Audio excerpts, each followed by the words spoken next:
Hi, it's Pete Cohen and welcome to episode 161 of the My365 podcast series. Today's podcast is called The Truth About Vulnerability. So this is a podcast you really want to listen to because vulnerability is something that I think so many of us all around the world are scared to reveal what's really going on, scared to reveal how we're really thinking and feeling. Learning to embrace vulnerability and use it is really something that can change the way we live our lives so we can be who we're truly capable of being. So I would encourage you for this podcast to get yourself a cup of tea or coffee, sit down and let's have a chat about this incredibly important subject.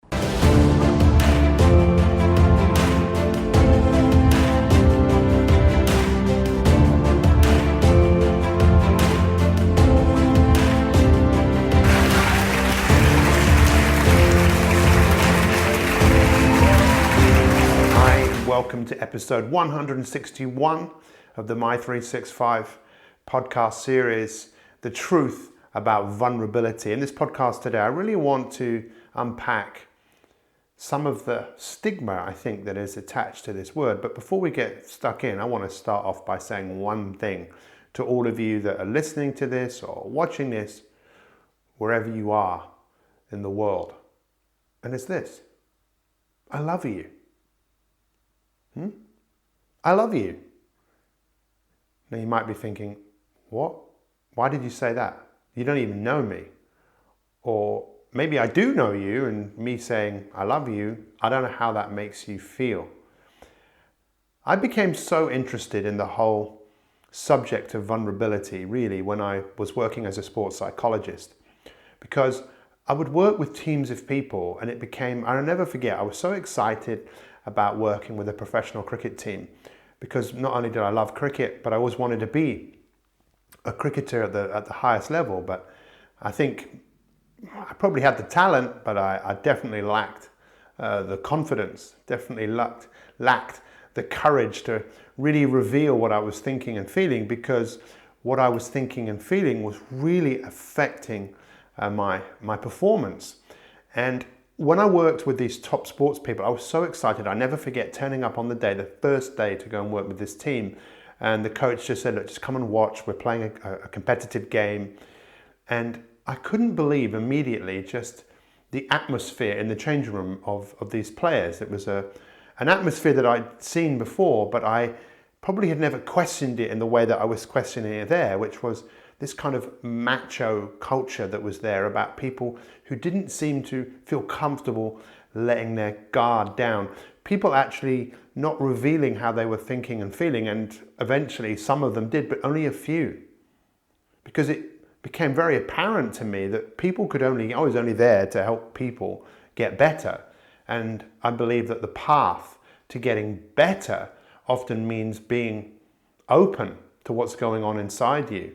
And the word vulnerable, if you Google it, it's fascinating. Its origin, it kind of means to be wounded, to be hurt. I wrote down some of that stuff here this morning.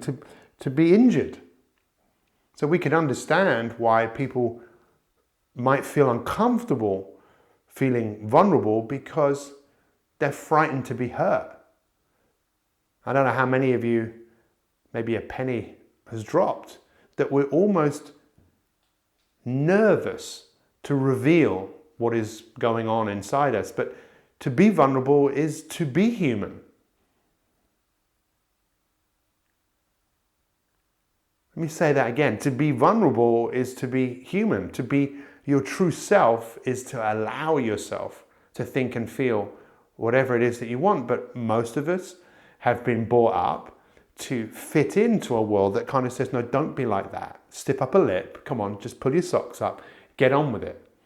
And look, I'm so lucky, so privileged to have had incredible parents. And my mum, she's someone who has taught me so much and went massively out of her way to help, because you could see I was vulnerable as a child. We're all vulnerable, right? We're vulnerable of falling over and actually getting hurt, vulnerable of being rejected. But for me personally, maybe like you at school, I really struggled to fit in, and I struggled to read. I remember in a classroom where everyone was going around, one person would read after another. I'd be so nervous, I would actually start stuttering because I found it hard to read the way that everybody else did. Well, in fact, I didn't really know how everyone else was reading. All I knew how I was reading, and it made me feel really, really uncomfortable. I was absolutely convinced from a very early age there was something wrong with me. And no one really ever asked me, how do you feel? And even if they'd asked me how I felt, I'm not sure I would have been able to have expressed myself. But looking back, I felt alone. I felt almost backed into a corner. I felt hurt. I felt vulnerable. And I think many of us have experienced this in our life, but we don't use the vulnerability to be courageous. Because this is the really fascinating thing to me. To be vulnerable is to be open, to open up your heart. And this is something that I think many of us struggle to do, to say something like, you know what, hey, you know, I love you.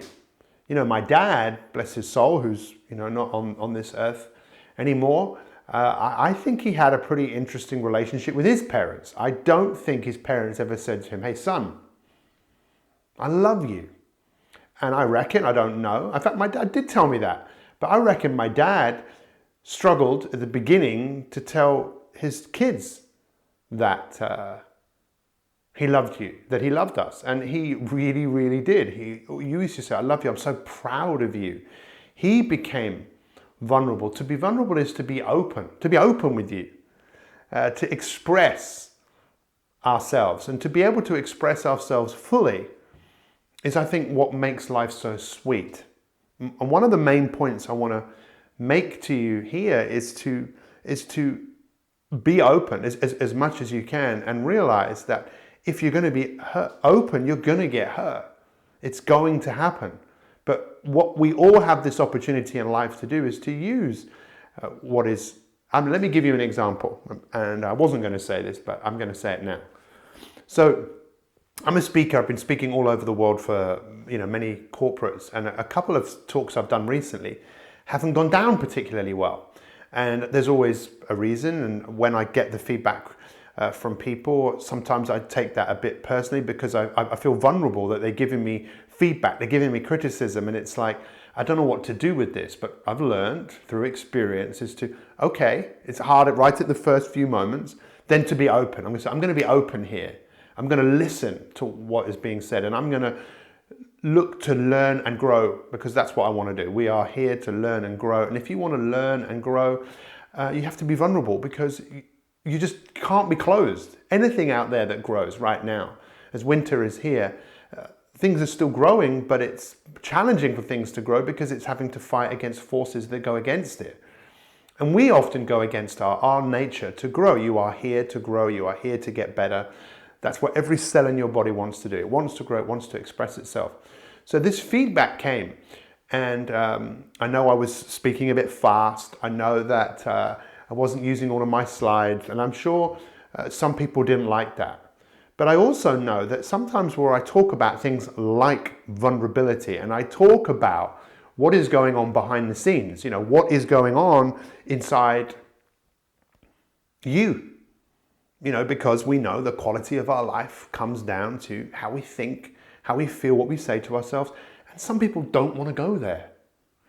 And I suppose the more work I do and the more people I help and the more great results we get with people, I start to realize it's much clearer as to what people need to do. They need to look at themselves. They need to open up. They need to see what's going on, see the relationship they have with themselves. And I know that a lot of people just don't want to go there. In fact, I also know when I present, sometimes I'm saying things that people maybe have never even heard, never even thought, to make them think about who they really are, who they want to be, and how they're not where they want to be. And if they want to make changes, they might just have to get uncomfortable. They might just have to get out of bed a bit earlier. They might just have to acknowledge that they're drinking too much alcohol, or deep down inside they're not being the father or the mother that they can be. To be human is to be vulnerable, to feel emotion, to be hurt. But I've always loved this expression. What hurts instructs.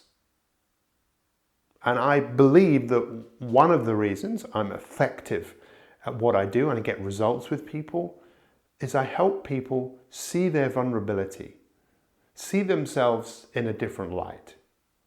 We know that human beings do not change when we tell them what to do. Not a real change that is theirs.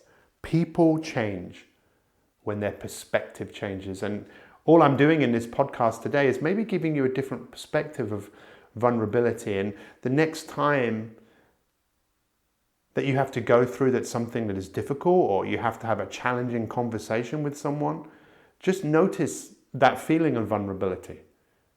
But it's having the courage to move through something that is difficult.